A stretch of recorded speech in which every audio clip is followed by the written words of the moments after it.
Security for the centre is in the hands of a local militia, and the 300 women here have no contact with the outside world and no idea what will happen to them next. Hi, Shiso. Hi, Shiso. As I come to this Dubai, I will pay my money fully. I will pay my money fully. I will never have any issue with my boss. I will never have any issue with my boss. I don't want trouble. I don't want trouble. But if I fail to do so, what will happen to you? You won't face it alone. What will happen to me? I won't face it alone. Your generation will face it also. Shiso, what do you come do? I come to do posted. Ashawo. I want to go back. We are tired. There's no place like home. I want to go back to my country. I want to go back. These horrific images bring close to home the painful but sad truth of human trafficking.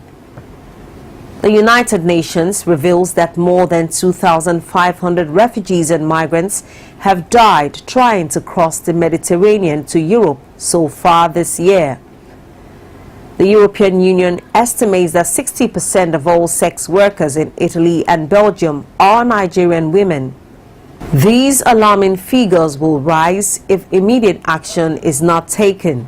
Against this backdrop, the new Director General of the National Agency for the Prohibition of Traffic in Persons, NAPTIP, Julie Okadonli, and her team paid a courtesy call to the Executive Secretary, Nigerian National Summit Group NNSG, Tony Ipriye Uranta, at his residence recently in Lagos. The visit was aimed at forging a collaboration between the two parties with a view to urgently address the problem. When we rescue victims of trafficking, sir, we have a shelter here in Lagos and in all the zonal commands. We keep them, we counsel them, we rehabilitate them, we empower them. Sir, this is why we're always looking for partners in progress with whatever is available, sir. Your budget is nothing. It's extra, exactly, sir. That's why we're looking for partners in progress to partner with us in terms of victims empowerment, send them to school, feeding. That is where we're looking for the likes of Dangote, we're looking for the likes of Nestle, all those who can donate, even if they don't donate cash, they can donate in kind. We need food to feed these ones. We need beverages. We need cosmetics. We need, all these various manufacturers of products that can be useful in our shelters. We need to partner with them. That is why we need you, sir, because I know you know all of them. Sir, they are just a phone call away, so you need to help us bring them together. My first angle is going to be get government to very drastically increase your budget. This must be urgently addressed. The government must realize the fact that I've not been to the safe house, but I can guess that it was not built to take 100 people at a time. What's the maximum? 60. Even that 60 will be stretching. Yeah. Now, that is not supposed to be.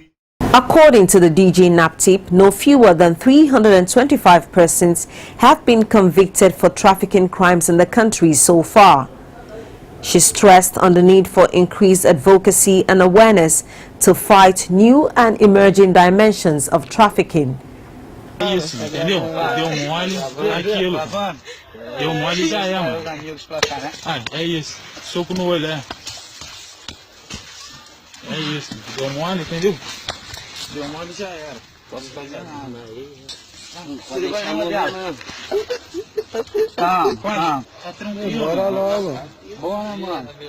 Unfortunately, a lot of people believe that when you talk about trafficking, it's just to do with sexual exploitation and domestic servitude. But unfortunately now, it's been extended to organ harvesting. This is where the victims are killed and their organs are sold for money.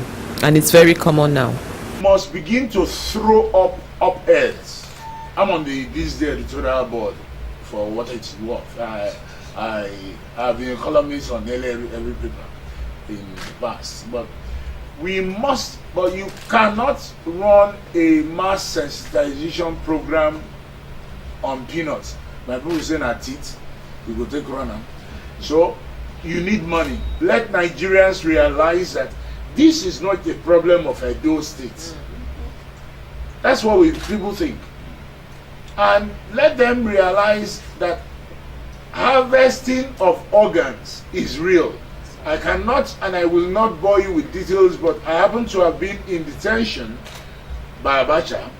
In that same period when they picked up Christian Oji, the so-called cannibal. Yes, he was a cannibal, but when he gave me the breakdown of what was really behind all heavy trafficking, heavy sales of organs, a lot of, like Ezego, made their money not from drugs, not from 419, from organs trafficking. Other areas that will aid the cause were also thrown up.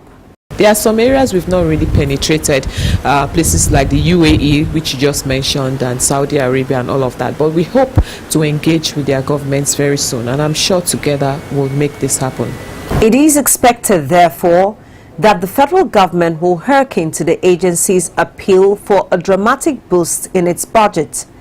State and local governments, as well as the organized private sector, like the Dangote Group, are expected to very vibrantly key into this process, especially now that the Northeast is a prime source for victims in order to fight this global epidemic.